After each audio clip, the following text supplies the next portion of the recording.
Papalitan natin to ng ito tornilyo na to, dandahan lang para hindi siya malustrid. Masyado na kasi matigas, kinalawang. So dapat bago ano pala, ilagyan muna natin ng langis o kaya grasa tulad niyan, no? Buti hindi siya na lustrid. Matigas na siya eh. Nag-a-adjust ako ng kadena, matigas na. Yan. Kailangan dahan-dahan lang talaga. Yun, oh. Kalawangin na, oh. Kaya papalitan ko to ng stainless. Kalawangin. Muntik na mga lustrid, oh. Kaya papalitan natin to ng stainless.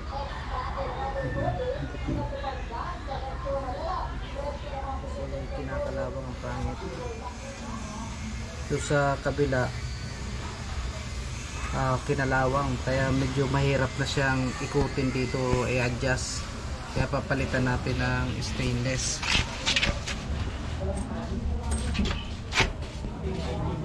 Ito, bumili ako ng stainless para hindi na siya kalawangin. Mahirap na pag ito na lost thread eh. Pag nasira, mas mahirap ito, mas mahal lang gagastusin dito sa RC swing arm. Kaya mas maganda palitan na lang ng stainless ito para pag ina-adjust yung kadena, yan, hindi siya kalawangin dito. Kasi yung isa kinalawang dito, yung isa kinalawang. Yan o, ito kinalawang siya, hirap na nitong tanggalin. Tinanggal ko siya rito, ito ko siya tinanggal, hirap siya tanggalin. Ayan, kinalawang, nagkaroon niya na lustrid dito. Kaya pala pag-adjust ko nung kadena mahirap. Kaya ayan, kalawang na. Kaya papalitan ko na lang ng stainless. So pag pinalitan ko ng stainless, lalagyan natin ng grasa. Lalagyan na lang natin ng grasa yung loob. Ayan, mahirap na pag yan ay na lost thread eh. Hindi siya kita, madilim.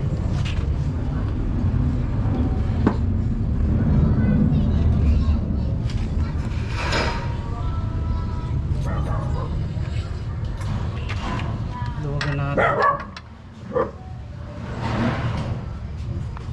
Luwagan natin ito. Ito luluwagan natin. Yan, 14.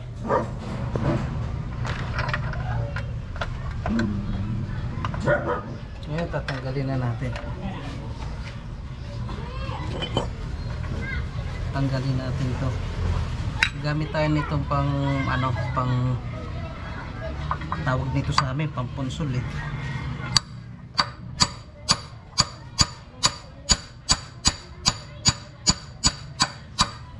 Kaya mas mabuti rin talaga na nabubuksan-buksan siya, oh. Kaya grabe kalawang. Lagyan natin ng WD-40 para hindi siya malustrid.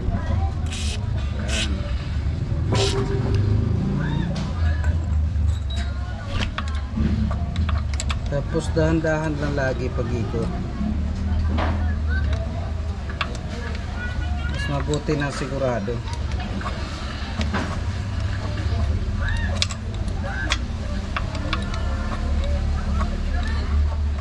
Yung isa kalawangin na eh, yung loob, kaya mahirap siya i-adjust.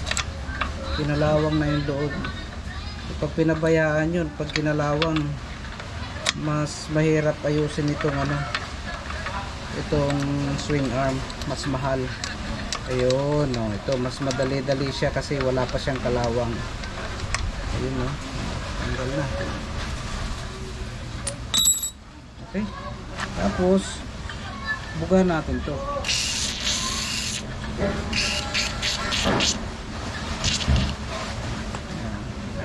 Para malinis, lalagyan muna natin ng grasa. Lagyan natin yan ng grasa para mas maganda, mawala yung hindi siya kalawangin.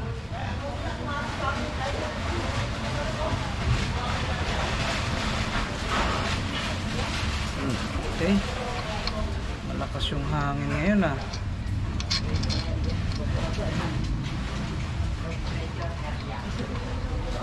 O, diba?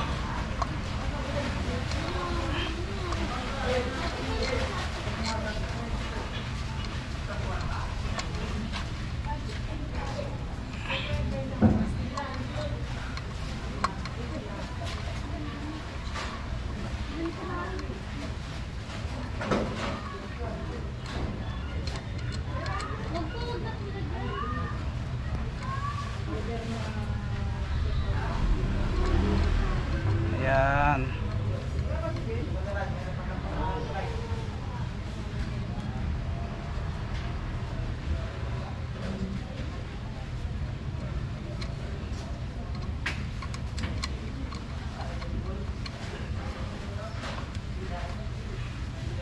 Yan ang kagandahan pag stainless. Hindi ko lang alam kung anong sukat nitong ano to, size nito. Kaya ginawa ko, dinala ko na lang.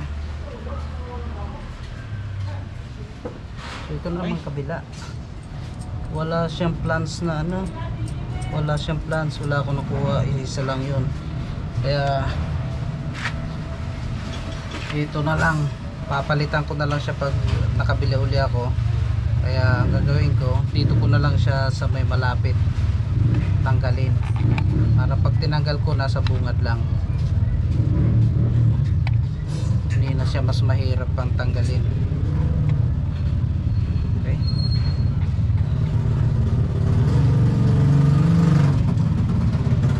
Okay, nilagyan uli natin ng grasa.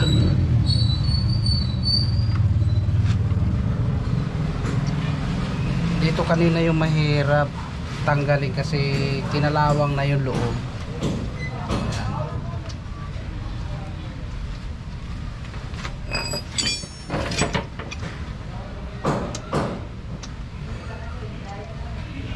Wag sanang malustred. Yan, ganito guys. So yan, diba? Okay. So, may pasok mo na.